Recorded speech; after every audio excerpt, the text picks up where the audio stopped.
Après une véritable traversée du désert composée de doutes, de craintes et il est vrai d'énormément de questions, il y a une marque qui semble désormais prête à passer la seconde et il s'agit de KTM les amis qui a traversé une crise financière sans précédent dans l'histoire de la moto qui a engendré énormément de soucis avec des retards importants sur les nouveaux modèles que l'on attendait impatiemment. Eh bien écoutez, il semblerait qu'enfin les choses se décident à bouger un peu puisqu'en plus des 1390 Super Adventure qui commencent à arriver en concession, je vous en ai d'ailleurs filmé une, il y a un autre modèle qu'on attendait avec impatience. Cette machine, ce n'est ni plus ni moins que la toute nouvelle KTM 990 Duke R, la version la plus haut de gamme du roadster mid-size autrichien, une machine qui promet énormément de très belles choses dont je vais vous parler aujourd'hui. Et ça y est, nous avons absolument toutes les informations là concernant caractéristiques techniques et surtout prix.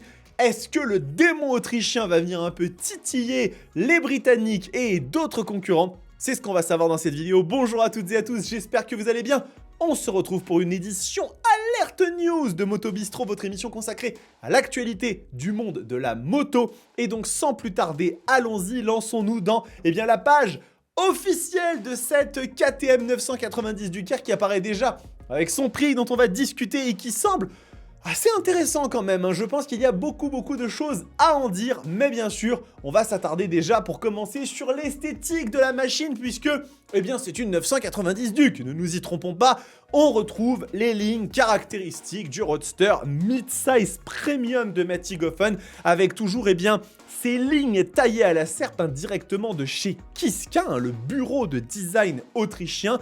Et cette couleur si caractéristique qui fait d'ailleurs un peu hommage aux anciennes KTM, à l'association du blanc et du orange, me renvoie un petit peu à des modèles de 990 Super Duke, un petit peu à de la RC8 qui a existé aussi un petit peu dans ces couleurs-là. Et bien sûr, cette face avant si reconnaissable et d'ailleurs mieux intégré à mon sens que sur la 1390 Super Duke puisque nous avons ces petits caches ici en plastique qui lui donnent un aspect plus fini alors que c'est vrai que sur la Super Duke c'est très détaché de l'ensemble et donc écoutez toute Mattighofenesque qu'elle est, toute KTM qu'elle est, cette machine ne plaira pas nécessairement à tout le monde, je le sais. Moi j'ai toujours beaucoup apprécié cette proposition, on le voit qu'on a un petit capot de selle pour la rendre tout à fait monoplace dirons-nous, mais on remarque quand même que les repose-pieds sont ici, donc on pourra accueillir un passager qui sera assez fou pour s'embarquer avec nous sur cette machine véritablement à faire des wheelings. Et puis on a des petits détails sur les finitions des selles, sur les petits on va dire stickers, il y a 2-3 petites choses qui sont quand même sympathiques sur la moto. Bien évidemment, vous le savez, sur une machine de cette acabit-là, ce n'est pas l'esthétique qui nous intéresse le plus. Non, il y a un autre aspect un petit peu plus intriguant, un petit peu plus palpitant comme ça qu'on a envie de découvrir. C'est bien évidemment le moteur et on va retrouver le bicylindre parallèle LC8C dérivé directement de la 790 Duke, on lui fait nos hommages à cette machine qui a énormément évolué, il fait désormais 947 cc et il développe 130 chevaux, donc on gagne 7 chevaux supplémentaires par rapport à la 990 Duke et surtout 103 Nm de couple, et une machine qui est véritablement aujourd'hui au sommet de sa catégorie, puisque si on vient un peu la comparer avec, on va dire, les concurrentes les plus présentes dans ce segment, la Street Triple 765 RS, elle en tête, fait elle aussi 130 chevaux, donc on est plutôt bien au coude à coude, et on a un mapping amélioré qui libère toute la puissance de l'intérieur pour offrir une expérience riche en adrénaline, dû au fait qu'il s'agit d'un moteur bicylindre le plus compact de sa catégorie. Donc ça c'est vraiment extrêmement intéressant. Vraiment il y a sur cette machine beaucoup de choses qui sont extrêmement pertinentes et qu'on a envie de creuser, on a envie de les découvrir comme ça. Et bien évidemment sur cette 990 Duke R, il va y avoir aussi toute une question de cadre, le cadre de la machine qui lui aussi nous intrigue énormément et qui est donc toujours ce cadre treillis en acier au chrome molybdène, donc avec une rigidité en torsion et des sensations du pilote qui sont au cœur des priorités lors du développement du cadre tubulaire de cette 990 Duke et qui constitue également la base de cette version R, donc dans un état d'esprit résolument sportif, dans une double optique d'agilité et de stabilité, pour proposer une expérience de conduite immersive avec un point de montage du système à biellette qui a été révisé sans pour autant affecter la rigidité de la moto.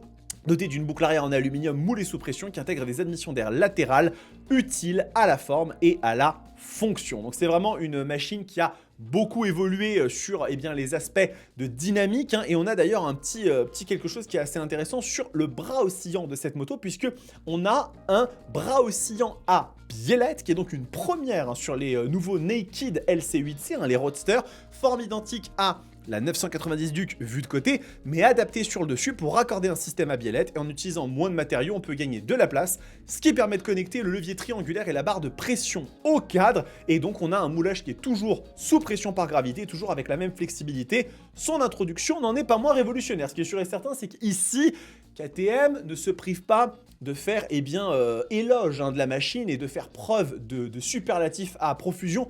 En même temps, c'est celle qui se veut être le sommet de la gamme dans cette catégorie de roadster mid-size premium. Donc véritablement, on peut le comprendre. Et si on va même un peu plus loin, en ce qui concerne la partie cycle, on a une fourche WP Apex gigantesque de 48 mm avec toujours un débattement assez important, hein, dans cette catégorie, un 143 mm et 34% plus rigide, et dispose de réglages améliorés qui favorisent des performances extrêmes, le tout associé à un nouveauté de fourche forgée en aluminium pour s'adapter à la flexion de la fourche. Et donc c'est effectivement toujours quelque chose qui est extrêmement important sur ces machines-là, hein, c'est de savoir que vraiment on est sur des versions qui sont ultra haut de gamme, sur lesquelles en règle générale on ne se prive pas pour aller chercher ce qui se fait de mieux tout simplement, hein, les fourches, les cadres et bien évidemment aussi le freinage. Et ça c'est quelque chose sur lequel il faut qu'on revienne bien évidemment, puisque le freinage de cette machine est très très important. Il s'agit d'étriers Brembo stylet main, hein, c'est une des choses qui la différencie véritablement par rapport à la 990 Duke standard, hein, qui est en Gear One, hein, donc une version un petit peu plus downgradée, un petit peu moins premium des Brembo. Et là on est vraiment sur des étriers ultra puissants, et pour ce genre de machine c'est véritablement tout à fait suffisant, hein. Et en plus de ça, on a un mètre cylindre Brembo MCS qui va vraiment assurer une belle précision, une sensation au niveau du freinage. Donc ça c'est vraiment parfait. Et ensuite on a une machine qui est équipée en Michelin Power Cup 2, un Power Cup 2 qui sont véritablement les pneus les plus proches que vous puissiez avoir du slick. C'est-à-dire qu'au-dessus de ça, ce sont des pneus slick interdits sur la route. Donc c'est vraiment les pneus qui vont offrir les meilleures performances quand on est sur du sec. Attention, hein, le Power Cup 2, quand il fait froid ou quand il y a un peu de pluie, il ne faut pas rouler avec ça. C'est extrêmement risqué, on va dire, et vous prenez quand même des gros risques. Alors bien évidemment, hein, sur cette machine, il y a aussi autre chose qui intéresse beaucoup et qui moi personnellement me donne très très envie de la tester, c'est la technologie de la machine. Parce que vous allez voir que sur cette moto, on a le tout nouvel écran de KTM, hein. D'ailleurs, la 1390 Super Adventure est elle aussi dotée d'un nouvel écran qui n'est pas celui-ci, hein. C'est un écran 8 pouces en format portrait, très intéressant. Et là, vous êtes donc sur un format 8,8 pouces totalement allongé, qui fait penser à celui de la nouvelle Panigale chez Ducati, mais il est encore plus grand, très joli, vraiment, il a l'air super beau. Tactile, hein, d'ailleurs, hein, il est tactile cet écran, vous allez pouvoir directement interagir avec, et qui propose énormément de fonctionnalités possibles. D'ailleurs, hein, au niveau de la technologie même de la machine, hein, vous avez plein de choses qui sont liées directement à l'éclairage, etc. Mais vous avez aussi, quand on va un peu plus loin, de nombreux modes de conduite qui sont tout à fait personnalisables, avec des modes standards, mode track et custom pour vraiment pouvoir directement s'amuser encore plus. Ce mode track, hein, qui donc va donner directement le réglage du contrôle de traction encore plus poussé, launch control, anti-wheeling, machine extrêmement poussée. On a aussi du launch control comme je l'expliquais. Donc cette 990 Duker va être très très très intéressante en termes de techno, hein. C'est une machine qui va avoir une très belle dotation, qui va être vraiment capable de pouvoir rivaliser avec les plus grands. Et bien sûr, quand on regarde le prix de la machine, nous sommes à 14 949 €. Vous avez pu le voir, ce qui est un prix, je trouve, qui est quand même relativement correct à mon sens, parce que on est ici sur la version la plus haut de gamme.